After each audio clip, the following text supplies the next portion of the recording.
À un peu plus de mois de la Coupe du Monde en Russie 2018, les supporters ne veulent pas rester en marge de cette fête qui s'annonce belle. Dans les pays qualifiés, les soutiens ont commencé à fuser de partout. Salif Ouattara nous en dit plus.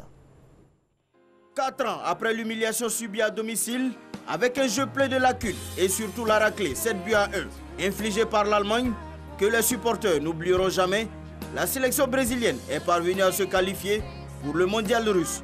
Après tant de déceptions, beaucoup de joueurs emblématiques et de légendes de la Seleção volent au secours de la jeune génération. Le plus illustre, le roi Pelé, a affiché à Rio de Janeiro, lors de l'ouverture du championnat de la ville, son ferme soutien à la sélection du coach Leonardo Batti Tite. Le triple champion du monde, affaibli par le poids de l'âge, est apparu à ses gains, se déplaçant grâce à un déambulateur. Pour le roi Pelé, la Seleção ira jusqu'en finale du mondial 2018 et aura pour adversaire le pays organisateur, la Russie. Le Brésil peut gagner. Il a l'équipe qu'il faut, les joueurs qu'il faut. Je crois qu'avoir Tite comme sélectionneur est une bonne décision parce qu'on voit qu'il arrive à former une équipe. Notre grand problème ces dernières années, et surtout lors de la dernière coupe, c'est qu'on avait les meilleurs joueurs du monde, mais l'équipe n'était pas organisée. Depuis décembre 2017, le roi Pelé avait effectué un déplacement en Russie. En compagnie de plusieurs célébrités du foot, il avait participé à la cérémonie du tirage au sort du mondial 2018. À 78 ans, Edson Arantes do Nascimento du Pelé détient jusqu'à ce jour le record de meilleur buteur de la sélection brésilienne avec 77 buts, 47 ans après avoir quitté la sélection. Alors je suis avec Kader Guilavodi et Aimé Tchétché. Bonsoir messieurs. Bonsoir, Marie. Je crois que Pelé a donné son pronostic. Le Brésil ira jusqu'en finale du mondial russe. Mais écoutez, comme à chaque édition de la Coupe du Monde, le Brésil est l'un des grands favoris de cette compétition-là. Le dernier titre des Brésiliens remonte à 2002, donc depuis, les Oriverdes sont en quête, n'est-ce pas, on va dire d'une 8e couronne en termes de Coupe du Monde. Donc forcément, le Brésil est attendu, le Brésil de Neymar est attendu pour nous procurer encore du plaisir. Alors le Brésil là, qui se trouve dans le groupe E avec la Suisse, le Costa Rica et la Serbie. Un bon groupe pour le Brésil? Oui, le Brésil est toujours arrivé dans le dernier carré.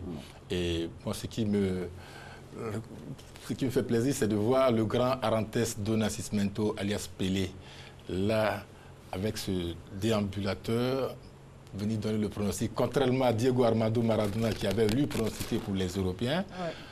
Le roi Pelé a choisi de miser sur son Brésil natal, en même temps sur l'Amérique du Sud. Alors, à un peu plus de mois, je le disais tantôt, de la Coupe du Monde Russie 2018, les supporters ne veulent pas rester en marge de cette fête qui s'annonce belle. Dans les pays qualifiés, les soutiens ont commencé à fuser de partout. Les détails avec Salif Ouattara. Se tatouer la mascotte de la Coupe du Monde, un jeu d'enfant à Soti. Zabivaka, le grand loup aux lunettes, crée le meute au bord de la mer Noire à chacune de ses apparitions. On le voit ici avec Ronaldo, Diego Maradona ou encore le zipline à Soti. Une success story qui se termine pour les supporters chez les tatoueurs professionnels qui font des bénéfices exceptionnels. En Égypte au Caire, Mohamed Noufal, cycliste professionnel, a créé la surprise générale en annonçant sa volonté de rallier la Russie à vélo. Environ 5000 km à parcourir, durant lesquels il traversera la Jordanie, la Bulgarie, la Roumanie, la Moldavie et l'Ukraine. Sans grand moyen financier, le cycliste égyptien opère ce long sprint de 60 jours pour soutenir les pharaons qui ne s'étaient plus qualifiés pour la Coupe du Monde depuis 24 ans. Mohamed Noufal devrait être à la frontière russe le 14 juin. Au Brésil, au moins une centaine de supporters s'est mobilisé à Sao Paulo pour construire à l'aide de cartons jetés aux ordures une grande représentation de l'emblème de la Seleção. Démonstration du chauvinisme pour la sélection brésilienne afin de la pousser à ramener le trophée de la Coupe du Monde au pays du roi Pelé. Une affiche qui a créé la ferveur autour de la Seleção avant l'épisode de la coccinelle où la Fusca, le photographe Naoro Junior et son ami Chao Passos vont traverser l'océan sans le véhicule expédié à bord d'un bateau en Allemagne et ensuite par rail en Russie. La Fusca, datant de 1968, va traverser toute la Russie Se concentrant sur les villes où se dérouleront les matchs du Brésil, soit environ 20 000 km à parcourir.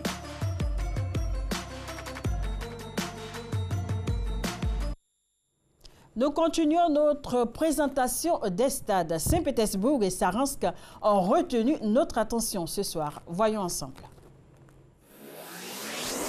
Peu connu avant l'arrivée de Gérard Depardieu en 2013 et la polémique causée par la décision de l'acteur français de quitter la France pour des raisons fiscales, Saransk sera la plus petite ville hôte du Mondial 2018.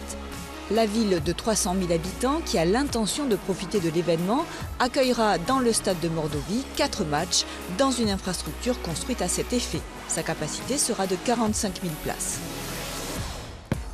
Ce nouveau stade ultramoderne en forme de vaisseau spatial, situé dans la deuxième ville historique de Russie, a fait l'objet de controverses. Sa construction a pris près d'une décennie et son coût record d'environ 800 millions de dollars ont été entachés par des soupçons de corruption. Le stade, qui deviendra le berceau de l'équipe locale Zénith Saint-Pétersbourg, a aussi été critiqué pour l'intervention sur son chantier d'ouvriers nord-coréens.